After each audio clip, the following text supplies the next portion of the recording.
Ji, how are you guys, कैसे हैं आप सब? आई होप बहुत बढ़िया होंगे, बहुत मस्त होंगे और थोड़ा बहुत पढ़ भी रहे होंगे। बात करेंगे आज कैपिटलाइजेशन मेथड की और कैलकुलेशन ऑफ गुडविल के टॉपिक को आज खत्म करेंगे।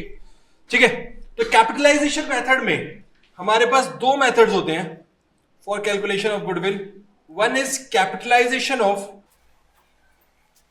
Average profit method and second is capitalisation of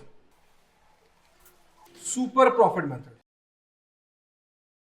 ठीक है, दोनों मेथड को समझते हैं वन ऑन वन करके। बेसिकली मैं आपको ये बता दूं कि जो दो हमने मेथड किए थे, एवरेज प्रॉफिट और सुपर प्रॉफिट, ठीक है, ये थोड़ा स्मार्ट मेथड है फॉर कैलकुलेशन ऑफ गुडविल, जहां पे हम लोग बात करने वाले हैं अपने कैपिटलाइज करना है हमें दोनों मेथड से गुडविल को कैलकुलेट करते हैं। क्या है ये समझते हैं। इसमें सबसे इंपॉर्टेंट रोल, बेटा आगे आगे पीछे नहीं जाना, आगे। तो एक एक करके पहले मेथड को समझते हैं, क्या दिया है मेथड में, क्या मांग रहा है, कैसे निकलेगा, सब समझते हैं। और मोस्ट इंपॉर्टेंट मेथड है, ये बात याद रखना, मैंने ऊपर ऑलरेडी मेंशन कर दिया है। ओपन योर नोटबुक्स यार प्लीज, जल्दी यार। चलेंगे, तो फर्स्ट मेथड को ले रहा हूं मैं कैपिटलाइजेशन में, capitalisation of average profit method, average profit method. ठीक है, इस मेथड से पहले गुडविल कैसे निकालते हैं, फॉर्मूले को देखते हैं। हम फॉर्मूले के छोटे छोटे पार्ट्स को समझेंगे। कह रहे गुडविल इक्वल टू कैपिटलाइज्ड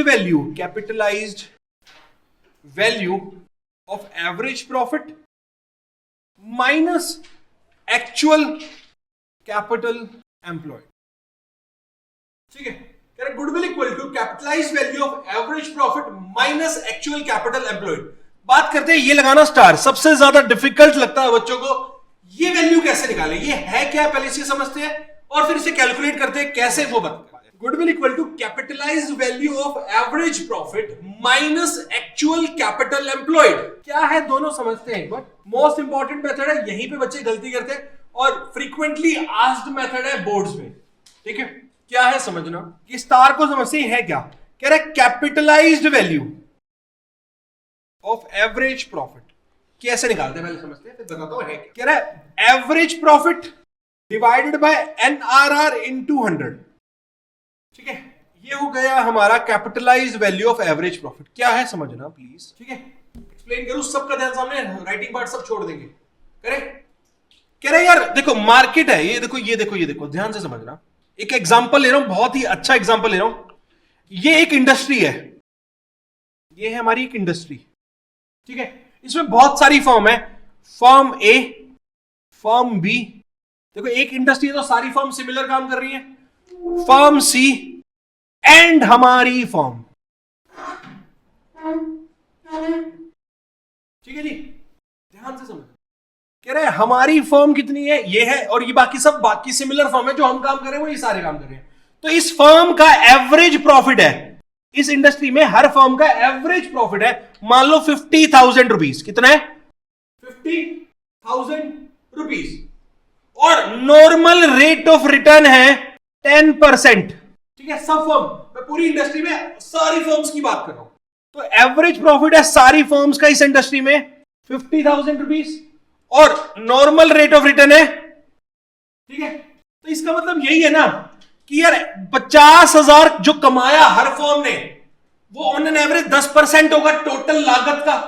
लागत मतलब कैपिटल एम्प्लॉयड, यस और नो। मतलब इसका मतलब अगर मुझे इस हिसाब से कैपिटल एम्प्लॉयड निकालनी हो, ठीक है, तो ऐसे निकाल सकता हूं 50,000 divided by 10%, that is 5 lakh rupees, yes और नो।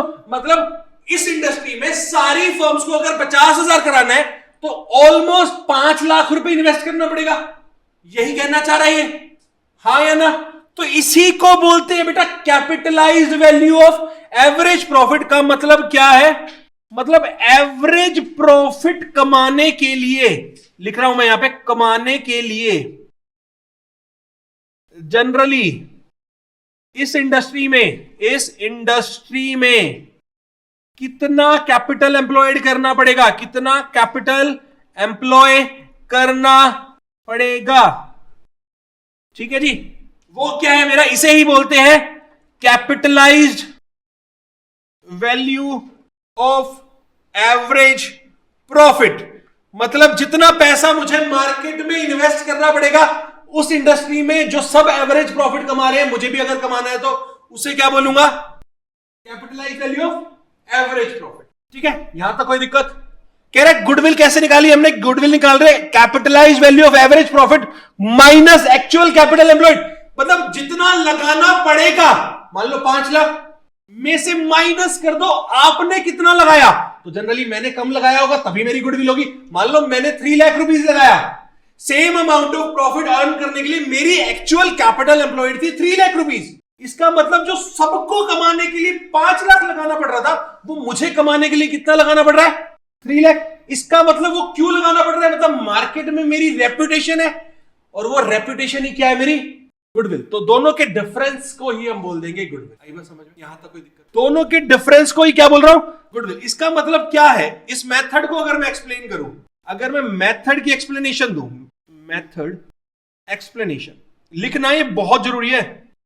अभी दिखा देता हूं बच्चे, लिख ले। ठीक है, अभी दिखा। इस मेथड की एक्सप्लेनेशन है कि एवरेज प्रॉफिट मार्केट में जो सब कमा रहे हैं, जो सब अर्न कर रहे हैं, उसको कमाने के लिए कितना पैसा इन्वेस्ट करना है, करना चाहिए, माइनस मेरी फर्म ने कितना इन्वेस्ट किया,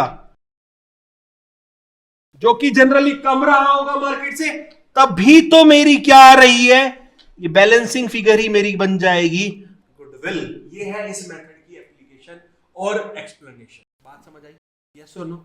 अब ऊपर वाला देख लो, और ये एक्सप्लेनेशन प्लीज जरूर लिखना के लीजिए। इससे क्वेश्चन करेंगे। अभी हम पहले दोनों मेथड को समझ रहे हैं, फिर दोनों मेथड से क्वेश्चन करेंगे। आई बात समझ में? प्रियांशी समझ आया बच्चे? एक्सप्लेनेशन में लिखना, ये पूरा जो एग्जांपल लिया है मैंने सब लिखना प्लीज।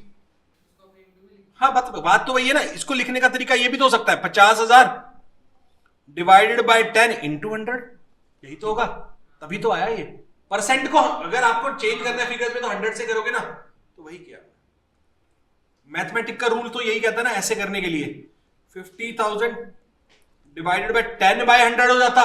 इसको मुझे ऊपर लेके जाना होगा तो रेसिप्रोकल हो जाएगा, 50,000 डिवाइडेड बाय 10 इंटू 100 बाय 1 ही तो होगा। Capitalisation of super profit. ठीक है, कह रहा है goodwill equal to super profit divided by NRR into 100। इससे डायरेक्ट निकल जाएगी। देखो क्यों, पहले समझना बेटा। सुपर प्रॉफिट तो ऑलरेडी ओवर है ना, बहुत प्रॉफिट होता है मार्केट में। तो सुपर प्रॉफिट कैसे होता है? एक्चुअल या average profit minus normal profit. तो बेटा इसका मतलब तो ये है ही ना, ऑलरेडी मैं मार्केट से ज्यादा कमा रहा हूं, तो उसी प्रॉफिट को मैंने कैपिटलाइज कर दिया बस डायरेक्ट, तो गुडविल आ गई मेरी। आई बात समझ में? तो इसकी भी मेथड एक्सप्लेनेशन लिख देता हूं मैं यहां पे। सुपर प्रॉफिट ऑलरेडी मेरा एक्स्ट्रा प्रॉफिट है जो बाकी फर्म्स मार्केट में अर्न कर रही हैं, उससे ऑलरेडी एक्स्ट्रा है। सो मैंने उसी प्रॉफिट को, उसी सुपर प्रॉफिट को कैपिटलाइज कर दिया।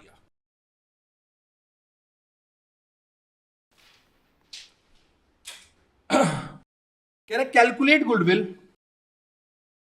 ठीक है, by capitalisation of average profit method, normal rate of return. ठीक है, फर्स्ट एक्चुअल एवरेज प्रॉफिट हमें गिवन है 72,000 रुपीज। एनआरआर हमें गिवन है 10%। एसेट्स हमें गिवन है 9,70,000 के। आउटसाइड लाइबिलिटी हमें गिवन है 4 लाख रुपीज। ठीक है, ये डेटा हमें गिवन है। तो हमें निकालनी है गुडविल। तो कैसे निकालेंगे? क्या अप्रोच होनी चाहिए? हमारे पास एवरेज प्रॉफिट है, हमारे पास एनआरआर है, तो मैं क्या निकाल सकता हूं? Capitalised value of average profit निकाल सकता हूं। प्लस मुझे एसेट्स गिवन है और लाइबिलिटी गिवन है, तो मेरी कैपिटल एम्प्लॉयड निकल जाएगी। तो एक्चुअल कैपिटल एम्प्लॉयड मुझे पता चल रही है, दोनों को सब्ट्रैक्ट करूंगा, दोनों को निकालूंगा तो गुडविल हो जाएगी। देखेंगे सामने solution. Capitalised value of average profit equal to, कैसे निकालते हैं, average profit divided by NRR into 100। Profit कितना है 72,000, रेट कितना है 10 इंटू 100 करूंगा तो 7,20,000 आ जाएगा मेरी कैपिटलाइज वैल्यू। यहां तक कोई प्रॉब्लम कर लीजिए, बताओ, सिंपल। अब एक्चुअल कैपिटल एम्प्लॉय मैंने निकालनी है, एक्चुअल कैपिटल एम्प्लॉय निकालनी है, तो जो मेरे पास डेटा गिवन है मैं उसके अकॉर्डिंग निकालूंगा। मेरे पास एसेट्स गिवन है, assets minus outside liability. Asset कितने हैं मेरे पास 9,70,000 के, और आउटसाइड लायबिलिटी कितनी है मेरे पास 4 लाख रुपीस की। तो मेरे पास एक्चुअल कैपिटल एम्प्लॉयड कितनी आ जाएगी 5,70,000। तो क्या गुडविल निकल गई मेरे पास, हाँ जी निकल गई। कैसे, goodwill equal to capitalised value of average profit minus actual capital employed. Capitalised value कितनी है 7,20,000 माइनस 5,70,000, तो आ कितनी रही है मेरे पास amount 1,50,000। This will be my goodwill amount. चलो, अगर आपके पास यही डेटा गिवन है, यही डेटा गिवन है पक्का, तो क्या आप इस मेथड से ही, इसी डेटा से सुपर प्रॉफिट से निकाल सकते हो गुडविल, बताओ मुझे। सेम डेटा से, क्वेश्चन चेंज हो गया, लो ये है दूसरा क्वेश्चन, सेम क्वेश्चन, ठीक है, सेम फिगर्स, बट मेथड हम चेंज कर रहे हैं। Capitalisation of super profit method से अब आपको गुडविल निकालनी है, ठीक है। करें, मैं करूं पहले, मैं करता हूं, आओ सामने देखें। Solution, goodwill equal to super profit divided by NRR into 100, यही होगी, यस और नो। यहां पे मुझे सुपर प्रॉफिट निकालना पड़ेगा, क्योंकि हो जाएगा मेरा एक्चुअल या average profit minus normal profit. मेरे पास ये प्रॉफिट तो ऑलरेडी गिवन है, नॉर्मल प्रॉफिट नहीं पता, और नॉर्मल प्रॉफिट निकालते कैसे हैं, कैपिटल एम्प्लॉयड इनटू में NRR बाय 100 ऐसे निकालते हैं। तो नॉर्मल प्रॉफिट निकालते हैं सबसे पहले। कैपिटल एम्प्लॉयड अभी हमने निकाली, asset minus liability that is 5,70,000 rupees, और into NRR by 100 that is मेरा नॉर्मल प्रॉफिट हो जाएगा 57,000 रुपीज। यस और नो, पक्का। तो मेरे पास सुपर प्रॉफिट क्या आ जाएगा, actual average profit minus normal profit that is 72,000 minus 57,000, कितना आ रहा है 15,000। यस और नो, ये मेरा सुपर प्रॉफिट आ गया। अब इसको जस्ट कैपिटलाइज कर दूं, goodwill equal to super profit by NRR into 100, yes और नो। और सुपर प्रॉफिट अभी मैंने निकाला 15,000 रुपीज, रेट है 10 इंटू 100, तो कितनी आ रही है मेरी गुडविल, और सेम ही तो आई है, पिछले मेथड में भी तो इतनी थी बेटा, वही तो है, बात तो एक ही है यार, कैपिटलाइज ही तो किया है। आपने पहले एवरेज प्रॉफिट को कैपिटलाइज करके माइनस एक्चुअल कैपिटल एम्प्लॉयड कर दिया, अब आपने सुपर प्रॉफिट निकाल के कर दिया, और सुपर प्रॉफिट है तो वही extra benefit that you are getting from the market over and above the other firms are getting, yes और नो। तो वही तो डिफरेंस है, कैपिटलाइज पहले कर लिया या बाद में कर लिया। आई बात समझ में, पक्की बात है। तो ये था मेरा दूसरा सॉल्यूशन।